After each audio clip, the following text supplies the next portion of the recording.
मी म्हणेल भारतीय स्वातंत्र्य आपण बेंबीच्या देठापासून चिराई हो म्हणायचंय. भारतीय स्वातंत्र्य, भारतीय स्वातंत्र्य, भारतीय स्वातंत्र्य. खरं म्हणजे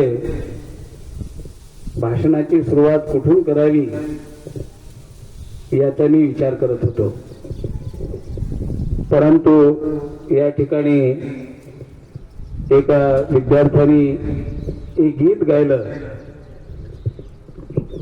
त्याचा शेवट करून सुरू करावं असं मला वाटलं. फार सुंदर गीत गायलं.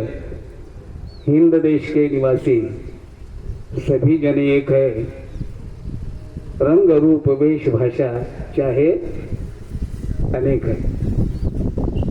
त्याचं शेवटचं कडवा असं आहे, कारण तुम्हाला जो मला संदेश द्यायचा आहे तो संदेश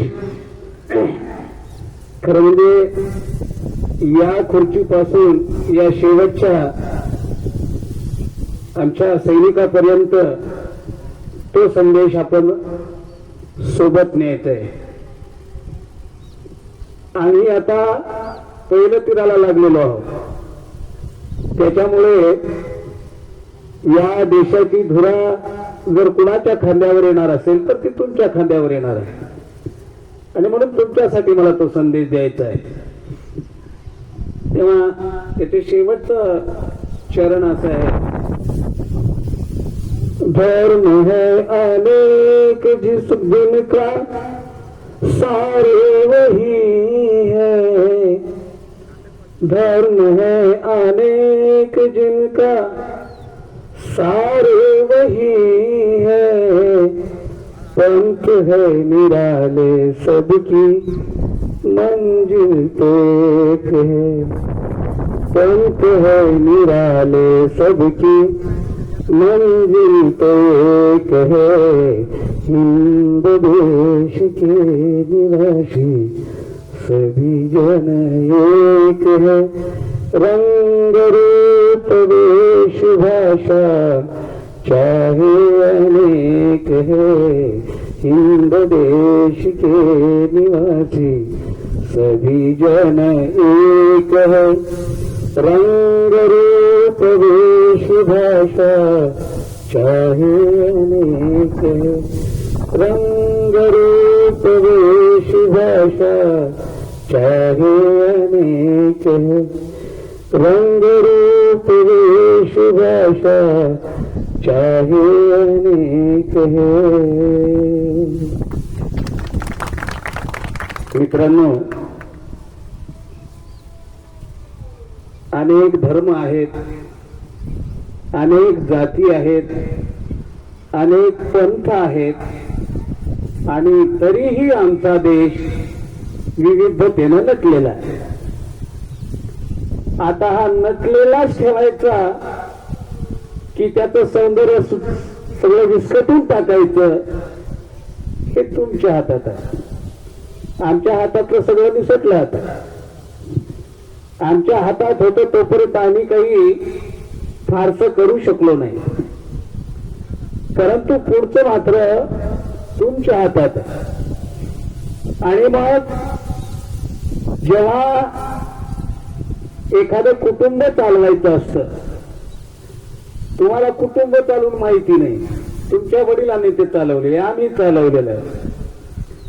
जेव्हा एखादं कुटुंब चालवायचं असतं तेव्हा प्राधान्यक्रम कशाला द्यायचा हे ठरवावं लागतं. प्राधान्यक्रम पहिल्यांदा कोणती गोष्ट करण्याची गरज आहे हे ठरवावं लागतं, आणि त्याच्यानुसार मग हळूहळू हळू एक एक गरजा भागवाव्या लागतात. मग आमचा देश जर असाच चालायचा असेल तर आम्ही प्राधान्य कशाला द्यायचं हे आम्हाला पहिल्यांदा ठरवावं लागेल. मग आम्ही धर्माला प्राधान्य द्यायचं का? धर्माला प्राधान्य द्यायचं असेल तर कोणत्या धर्माला प्राधान्य द्यायचं? आणि मग एका धर्माला प्राधान्य दिलं तर दुसरे म्हणतील आम्ही या देशाचीच नाहीत का? मग आम्हाला धर्माला प्राधान्य देऊन चालणार नाही. धर्माचा जे सार आहे, धर्म है अनेक जिनका सार वही है, पंथ आहे निराले सबकी मंजिल तो एक आहे. शेवटी आम्हाला कुठे जायचं आहे हे महत्वाचं आहे. आणि म्हणून आता थोडंसं आपल्याला बदल करावा लागेल. देव देश आणि धर्म अपायी प्राण घेतलं हाती, त्याच्याऐवजी देश देश आणि देशापायी प्राण घेतलं हाती. आम्हाला आता थोडासा बदल करावा लागेल. देव देश आणि धर्मापायी प्राण घेतलं हाती, त्याऐवजी देश देश आणि देशापायी प्राण घेतलं हाती. असं केलं तरच तुम्ही टिकू शकणार आहात. कारण आपल्याला स्वातंत्र्य मिळालं हे काही गंजा करून मिळालं नाही, हे काही एंटरटेनमेंट करून मिळालेलं नाही, हे काही नाचून गाऊन मिळालेलं नाही. स्वातंत्र्य मिळवण्यासाठी अनेक लोकांना आपल्या प्राणाची आहुती द्यावी लागली. आणि प्राणाची आहुती देण्या एवढं अवघड काम कोणतंच नसतं. आणि माझ्या समोर बसलेले जे तरुण आहेत ते तर अशा पद्धतीने तयार होत आहेत की एका मोठ्या कवीचं एक गीत आहे, वामनदादा कडक नावाचं.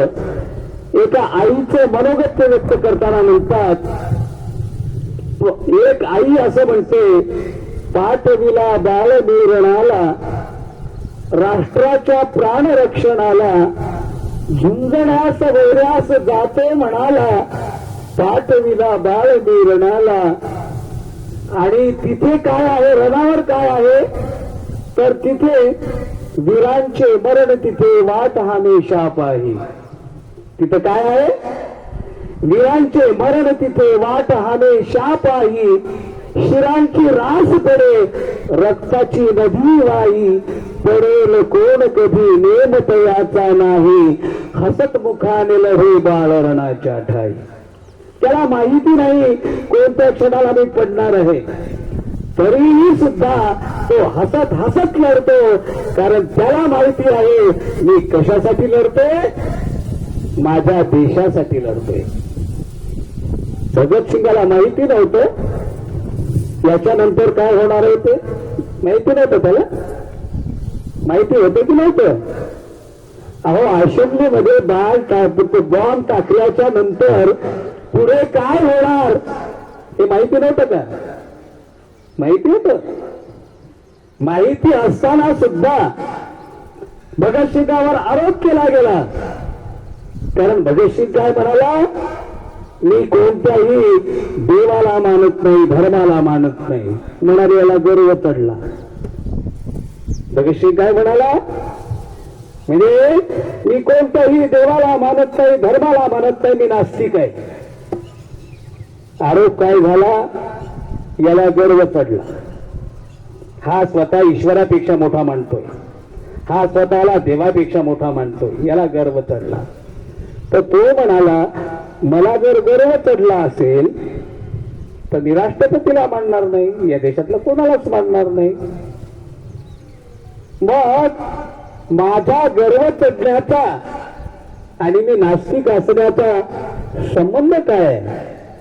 माझ्या दृष्टीनं सगळ्यात जर प्रायोरिटीचं काम कोणतं असेल, जर माझा देश टिकला तर मी टिकणार आहे, माझा देश टिकला तर माझ्या भावना टिकणार आहेत, माझा देश टिकला तर माझ्या श्रद्धा टिकणार आहेत, जर माझा देश टिकला तर माझ्या सगळ्या गोष्टी टिकणार आहेत. आणि देशच नसेल तर, देशच नसेल तर काय? आणि मग जर आम्हाला हा देश टिकवायचा असेल तर आम्हाला प्रायोरिटी कशाला दिली पाहिजे? आम्हाला प्रायोरिटी कशाला दिली पाहिजे? आम्हाला प्राधान्यक्रम कशाला दिला पाहिजे? आणि आम्हाला प्राधान्यक्रम देत असताना तशा प्रकारची तरुण पिढी जर आम्ही घडवू शकलो, कारण देश म्हणजे काय? देश म्हणजे देशातले दगड धोंडे नव्हे, देश म्हणजे देशातली माणसं, देश म्हणजे देशातली माणसं, आणि देशातली माणसं कशी वागणार आहेत त्यावरती देशाचं भवितव्य ठरणार. देशातली माणसं कशी वागणार आहेत याच्यावरती देशाचं भवितव्य ठरणार आहे. आणि म्हणून ही माणसं नीट वागली पाहिजे म्हणून आपल्या केंद्रामध्ये एक स्पेशल खातच आहे, मनुष्यबळ विकास मंत्रालय. मनुष्यबळ विकास मंत्रालय म्हणजे तुमच्या देशातलं मनुष्यबळ हे कोणत्या दिशेने काम करणार आहे. मग आता देशातला माणूस हे मनुष्यबळ जर व्यवस्थित विकसित झालं तर ते तुमच्या देशाचा विकास करणार आहे. आणि तुमच्या देशाचं मनुष्यबळ चुकीचं निघालं तर मग काय करणार, मग काय करणार. म्हणजे ही जी पोरं तयार होत आहेत, ही जी पोरं तयार होत आहेत, मला पहिल्यांदा डॉक्टर प्रोफेसर इरा जाधव सरांचं कौतुक केलं पाहिजे. कौतुक याच्यासाठी केलं पाहिजे की आज लोक काय काय म्हणून करत नाहीत, काय काय म्हणून करत नाहीत. आता ही तरी पोरं थोडीशी इनोसेंट दिसतात, या खुर्चीवर बसलेले सगळे सुजाण आहेत, याच्यातले बरेचसे जाणकार आहेत आणि त्यांना माहिती आहे की आमच्या देशात काय चाललंय, माहिती आहे त्यांना, परंतु हातबल आहेत, ताकद पुरत नाही. म्हणजे ज्यांच्यावरती श्रद्धा ठेवून आमच्या आया भगिनींनी त्यांच्या डोक्यावर म्हणजे पायावरती डोकं ठेवावं ते आमच्या महिला भगिनींचं शोषण करीत आहेत, काय काय म्हणून लोकांच्या डोक्यात भरवत आहेत. आणि अशा अवस्थेमध्ये आम्हाला जर या देशातली माणसं बुद्धी तयार करता आली नाही, प्युअर जर तयार करता आली नाही तर नुसत्या तोंडाने बोलून काहीच होणार नाही, काही होणार नाही. त्यासाठी हे जे मटेरियल आहे कच्चं मटेरियल, हे कच्चं मटेरियल जर आपण व्यवस्थित निर्माण करू शकलो, खरं तर इथे येणार तर विद्यार्थी त्याच हिशोबाने तयार होत आहे. मला जाधव सरांचं कौतुक केलं पाहिजे. शमा किर्लोस्कर नावाचे एक लेखक आहेत मोठे, ते म्हणतात की आमचा देश मागे राहण्याचं कारण काय. आमचा देश मागे राहण्याचं कारण त्यांनी बरोबर हेरलेलं आहे. ते म्हणतात नंबर 1, आमच्या देशातले तरुण हे पहिल्यांदा कल्पनाच करीत नाही, पहिल्यांदा कल्पनाच करीत नाही. केलीच कल्पना तर ती प्रत्यक्ष अंमलात आणण्याची बेरीज करत नाही. आणि त्याच्यामुळे